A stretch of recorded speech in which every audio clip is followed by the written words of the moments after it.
Seja bem-vindo à nossa revisão global em relação à disciplina Didática do Ensino. Eu sou a professora doutora Keila Barros e agora nós vamos fazer um apanhado geral em relação a tudo que a gente viu sobre a didática do ensino, certo? Então, vamos relembrar alguns conceitos chaves que vão nos ajudar a assimilar de vez as questões sobre a didática e sobre a prática do ensino-aprendizagem. Sendo assim, eu gostaria de chamar a atenção para o fator de que a didática ela é uma palavra que na sua composição ela já traz o conceito do que ela deve, que é a questão de que a didática na Grécia Antiga ela era entendida como didatique, ou seja, como a arte de ensinar.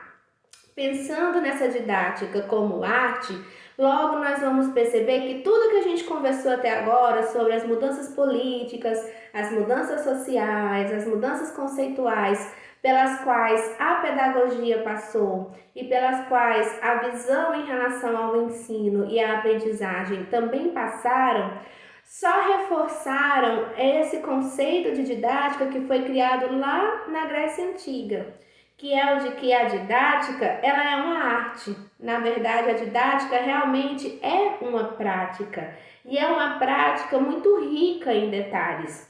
Ter didática é ter justamente um domínio em relação a como melhor conduzir o conhecimento, como melhor conduzir a aprendizagem. E aí, nessa visão geral em relação à didática, a gente chega ao momento de observar de que a didática ela é muito mal interpretada e ela caiu no gosto popular como uma palavra que significa dar ou não uma boa aula. Quem aqui não já ouviu a seguinte frase: professor A é um professor muito bom, aquele professor ele tem didática. Professor B é um professor muito ruim, aquele professor não tem didática nenhuma. Ou seja, é muito comum na pedagogia, e principalmente na visão da sociedade mais comum, mais leiga, dizer que o professor tem ou não didática para dizer se o professor sabe ou não ensinar. Porém, como a gente já estudou aqui várias teorias e vários conceitos a respeito de didática, nós sabemos que todo professor tem didática. Até aquele professor tido como mais retógrado possível, como mais carrasco, o mais antigo, o da metodologia mais difícil que tem. Ainda assim, aquela metodologia dele é a didática dele. Então, esse palavreado do senso comum de ter didática e não ter didática é errôneo, né? Na verdade, todo professor tem didática, porque todo o ensino ele passa pelo método. E tudo que tem método, logo, é uma prática de didática.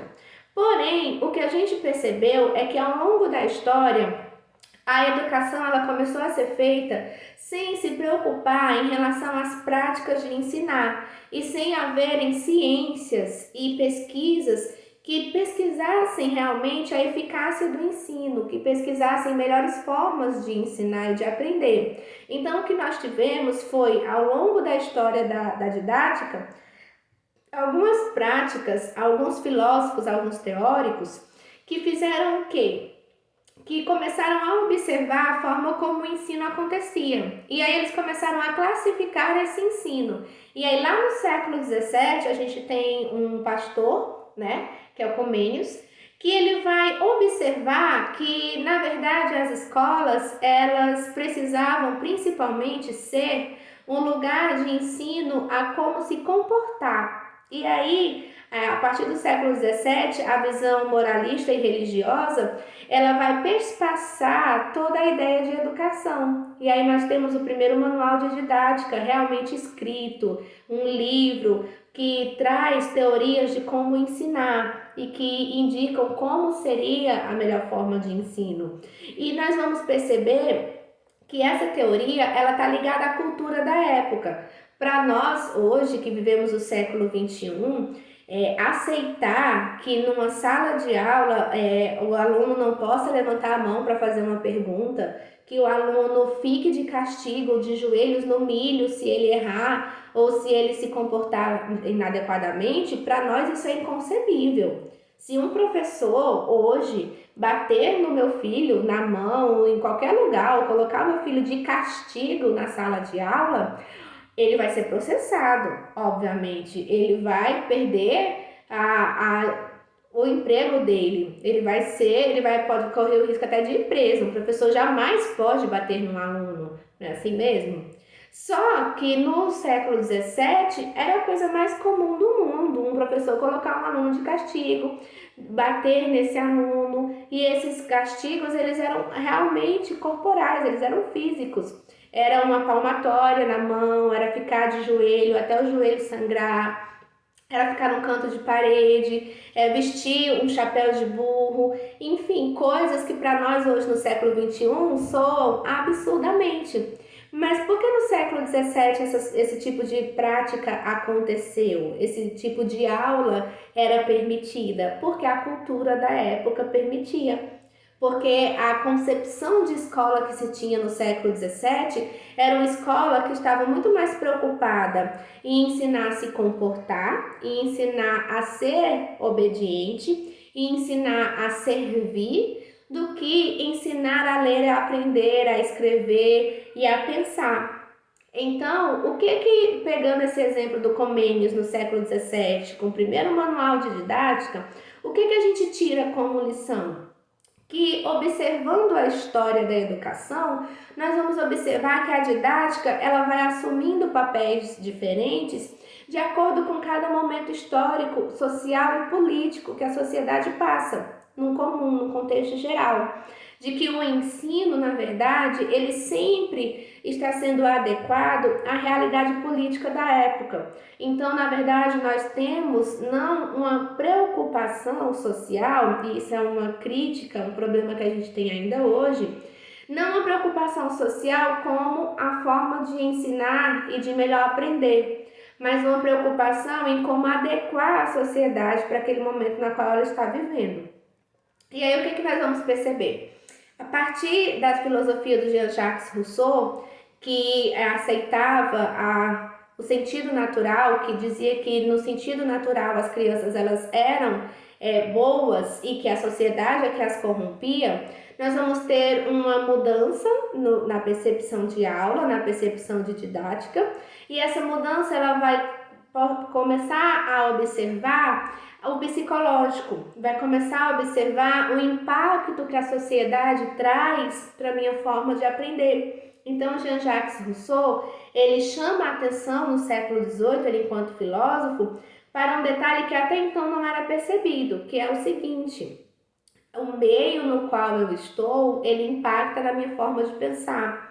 A minha concepção psicológica, ela vai impactar diretamente a minha forma de aprender. E aí, pensar a criança como um ser pensante, como um ser emocional, como um ser dotado de sentimentos, trouxe uma grande revolução na maneira de que o ensino era feito.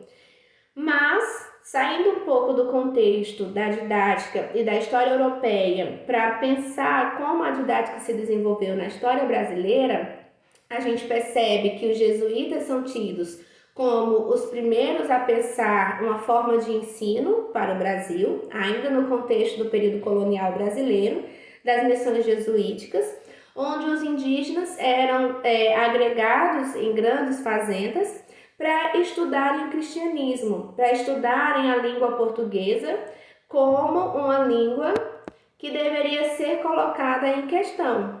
E dessa forma, o que acontece? Nós percebemos que a escola jesuítica, que é a primeira escola brasileira, ela está pautada ainda nessa concepção europeia de moral e religiosidade. Não está preocupada com ler, aprender e com ser pensante, crítico, social. Pelo contrário, a preocupação da escola jesuítica era destituir o indígena de toda a sua cultura, de toda a sua matriz, para ensinar uma nova cultura, que era a cultura cristianista. Assim como ensinar o indígena a se comportar à maneira portuguesa de ser. Então, nós vemos nessa escola jesuíta um retrato da pedagogia indicada por Comênios, um retrato da didática indicada por Comênios, que é a didática tradicional. Passando pela história do Brasil, nós vamos perceber que no período pombalino, no século XIX, Pombal vai trazer a ideia de aulas régias, onde as pessoas que tinham uma melhor prática, que tinham um melhor aprendizado, eram tidas como monitores nas salas de aula, e aí o professor ele passa a ter esse recurso do aluno que o ajuda. E esse aluno que o ajuda, ele começa o contexto do ensino em grupo. Então, mesmo que nessa época não se falasse ainda em Vygotsky, nós conseguimos perceber que essa didática de monitoria, de um aluno que sabe mais, ensinar os alunos que sabem menos, de ter ali uma figura de igual para igual, porque uma coisa é o professor, no século XIX, tido como autoridade, está me ensinando um conteúdo. Outra coisa era um colega meu de turma que estudava ali junto comigo, tinha a mesma faixa etária que eu, está me dizendo como ele aprendeu aquele conteúdo. Percebam que há esse desnivelamento em relação ao poder sobre o ensino e que esse desnivelamento sobre o ensino, ele traz uma visão mais moderna em relação à didática. Tira o poder da aula, o poder da transmissão do conhecimento da figura única e exclusiva do professor e passa também para o aluno, como alguém que pode sim repassar um conteúdo, explicar um conteúdo e também gerar aprendizado. Sendo assim, nós vamos perceber que ao longo da política brasileira, a educação vai se moldando à política e, consequentemente, à prática de ensino e à didática também.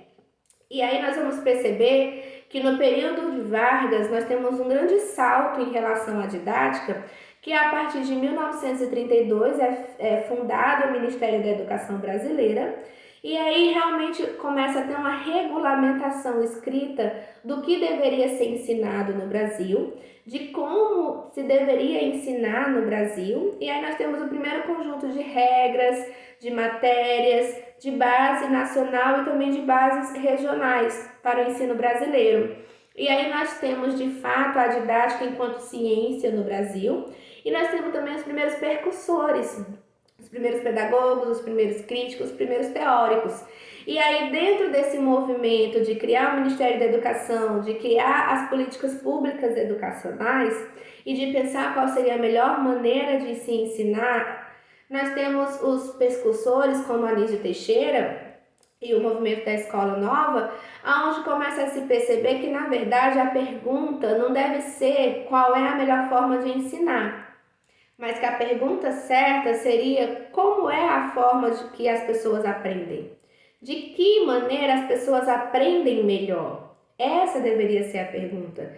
E aí, segundo a Escola Nova, o centro da didática, o centro do aprendizado, ele não está no professor, na forma que o professor planeja a aula e executa a sua aula, mas na verdade está em como o aluno consegue compreender aquela aula, consegue utilizar os conteúdos daquela aula e conseguem assimilar aquele conhecimento.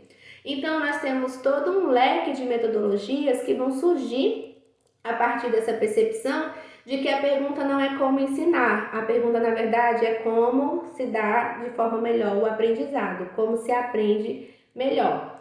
E aí nós vamos ter o período da ditadura militar no Brasil, e aí nesse período o ensino, ele obrigatoriamente é voltado para o mercado de trabalho, principalmente. As disciplinas que versam sobre filosofia, sociologia e artes, elas são minimizadas, até mesmo tiradas do currículo.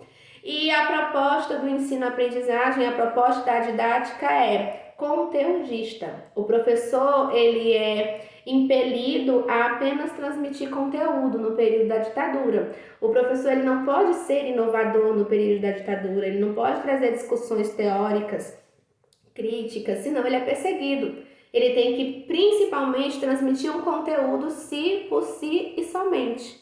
E aí nós temos uma grande perca em relação a tudo que o Anísio Teixeira estava propondo sobre a renovação da pedagogia, sobre a renovação da didática, das práticas de ensino, e temos um retorno, um retrógrado, na verdade, à didática para os métodos tradicionais da educação.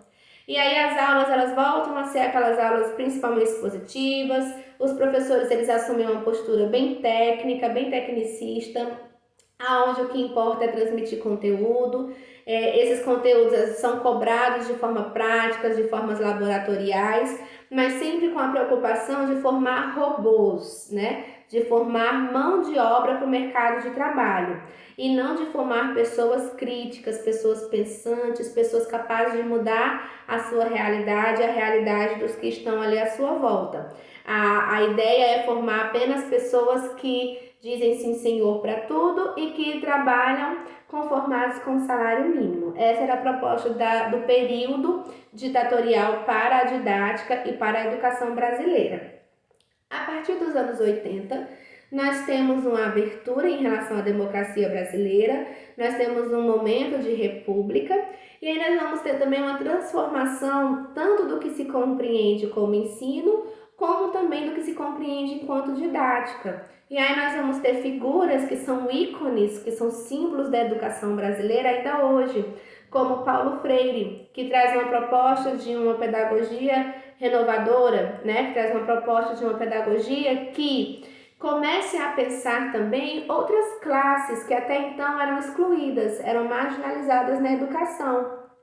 Exemplo, o Paulo Freire, ele embandera muito a questão de que as pessoas que já saíram da idade escolar, que já estão na idade adulta, possam concluir os seus estudos. E aí nós temos uma ampliação dos EJAs, das escolas para séries que não são as séries em idade certa, a distorção série-escola. Nós temos também a proposta de que a escola, de que o ensino, a didática ela tem que acompanhar a cultura local, então nós temos uma abertura nas políticas públicas para a escola indígena, que se ensine o português, mas também que se ensine a língua indígena matriz, que se ensine a cultura brasileira como um todo, mas também que seja ensinada a cultura indígena, que a escola ela seja feita dentro da própria aldeia, para que todas as culturas ali sejam arraigadas. A possibilidade da escola rural, aonde começam a existir cursos voltados para a realidade rural, onde eu vou pensar o campo, as plantações, as criações de animais, também como âmbitos que entram na educação. Então, a partir dos anos 80, a partir principalmente da luta do Paulo Freire para uma igualdade de classes, a partir da visão que o Paulo Freire traz com a ideia da pedagogia renovadora, de que nós podemos usar a educação como arma, como ferramenta para melhorar a nossa vida e para mudar a nossa história, nós começamos a ter uma abertura para que várias classes sociais que antes eram marginalizadas, eram excluídas da pedagogia, comecem a ser pensadas e o ensino comece a dar conta também dessas realidades, dessas culturas. E aí nós vamos ter também uma visão em relação a propostas de como o professor deve pensar as suas aulas. E aí nós vamos ter uma renovação da didática, pois o professor deixa de ser visto como o centro do poder, como o centro do ensino. Também não há mais, como a proposta do Anísio Teixeira, de que apenas o aluno é o centro, de que nós devemos prestar atenção apenas em como o educando se porta e se comporta, mas passa a haver uma ideia de união, de equilíbrio entre a realidade do professor e a realidade do aluno, claro, tomando sempre como contexto a realidade também escolar. E aí começa a se pensar na didática como uma didática mediadora. Então, nós temos um certo equilíbrio, onde pensamos o quê? Que uma melhor forma de didática é aquela que se adequa à realidade escolar, à realidade cultural de cada um. Então, eu me desprendo da ideia de que didática é uma forma, é uma receita pronta e acabada, né? Uma receita de bolo que eu vou aplicar em todas as turmas, para me vestir de uma ideia de que em cada turma eu posso aderir a uma didática diferente, porque em cada turma eu vou ter realidades diferentes de aprendizados. e que essa percepção ela vai vir para mim, enquanto profissional da educação, através de avaliações. E aí entra a concepção de que as avaliações e de que os planejamentos, eles também têm que estar adequados à proposta didática. Então eu vou pensar o quê? Que da mesma forma que existem várias didáticas, né, que existem várias práticas de ensinar, também existem várias formas de avaliar. E que cada forma de avaliar, ela tem que ser considerada dentro de um contexto maior, que é perceber que a aprendizagem ela se dá através de ser assíduo, assistir todas as aulas, através da participação, de questionar, de perguntar, de participar, através das anotações, das escritas, através da resolução das atividades, através das avaliações, dos trabalhos em equipes. Tudo isso são formas como eu vou perceber o aprendizado dos meus alunos. E ao mesmo tempo, tudo isso são práticas de aula diferentes que eu vou propor para ver se eu consigo chegar nesse conhecimento maior, que é essa minha transmissão não só de conteúdos, mas na verdade essa minha mediação do conhecimento. Então, se eu, enquanto professor, eu faço essa reflexão de que o meu planejamento ele não é fixo, porque aquilo que eu planejo para o mês, às vezes eu passo 2, 3 meses para executar, ou eu executo dentro de 15 dias, isso depende de cada realidade, mas que eu consiga perceber que esse meu planejamento, claro, ele deve existir, porque eu preciso ter um norte do que fazer, mas que esse planejamento ele vai ser adequado cotidianamente ao que eu vou sentindo em relação aos avanços e aos retrocessos do ensino dentro de cada proposta, dentro de cada realidade escolar. Assim, eu também percebo que a didática, ela não é única, ela é, na verdade, múltipla. E aí nós retomamos Libânio quando ele coloca que a didática, ela nada mais é do que uma teoria a respeito do ensino, né? Uma não, várias teorias, na verdade, a respeito do ensino-aprendizagem. E tanto que a palavra ensino-aprendizagem, ela é ligada, né? Sempre ela vem com um hífen. Geralmente, quando eu estou falando na educação, eu não falo apenas ensino ou apenas aprendizagem. Nós escrevemos ensino-aprendizagem juntos, separados apenas com um hífen. O que isso significa para a gente compreender realmente a didática do ensino? Que sempre que eu penso ensino, automaticamente eu estou pensando o aprendizado. Então, o professor ele parou de pensar em apenas como ensinar, de apenas pensar em como repassar o conteúdo, de que eu tenho que fazer com que os alunos vejam toda a matéria que está naquele livro ao longo do ano letivo, para começar a se preocupar em relação ao como está acontecendo o aprendizado daquilo que eu estou fazendo.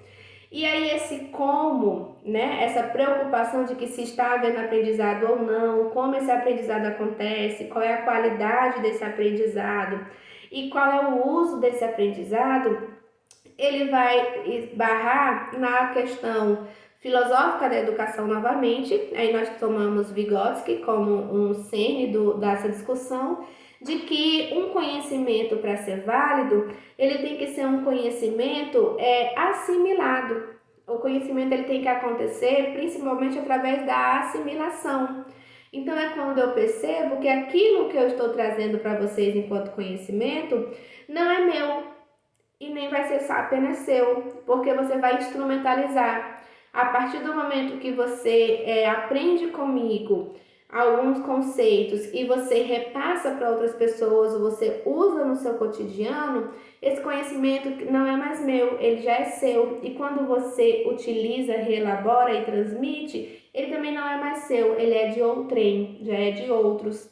Pensando nisso, em todos esses detalhes, nós vemos então que a principal questão em relação à didática é a percepção de que ela evolui, de que ela se transforma de acordo com a cultura e com a política de cada momento. Também uma percepção, né, de que a política ela sempre tenta transformar a educação para os seus objetivos próprios e com isso a forma de ensinar acompanha essa transformação.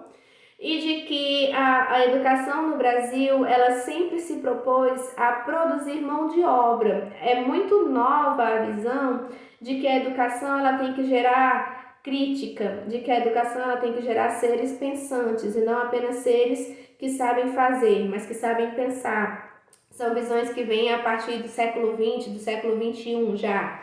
Então essas visões elas são novas, elas ainda encontram muitas barreiras.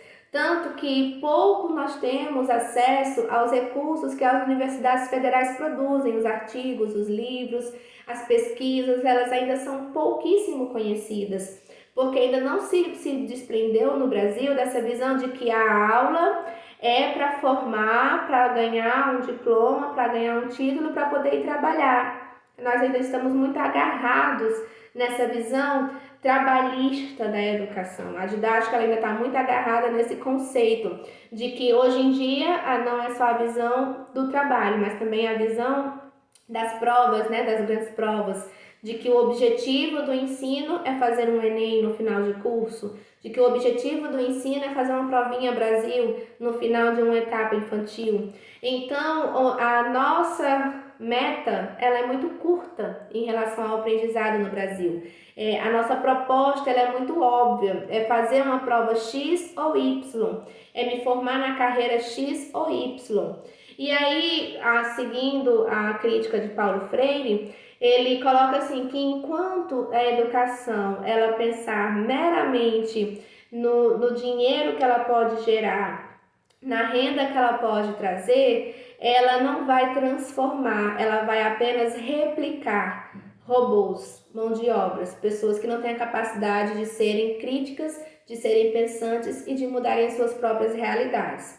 Sendo assim, que nós possamos, enquanto pedagogos, enquanto cientistas da educação, pensar a nossa prática de ensino para uma melhor adequação cultural e política da nossa sociedade e também que nós possamos pensar que a nossa cultura própria, que as nossas escolhas enquanto professores, enquanto sujeitos, elas impactam sim na vida do nosso educando, elas impactam na realidade da escola a qual nós estamos inseridos e que cabe a nós que estamos à frente desse processo de ensino-aprendizagem, principalmente brasileiro, criticarmos a nossa própria prática numa expectativa de melhorá-la cada vez mais e então se colocar como mediador do conhecimento e como propulsores da educação brasileira.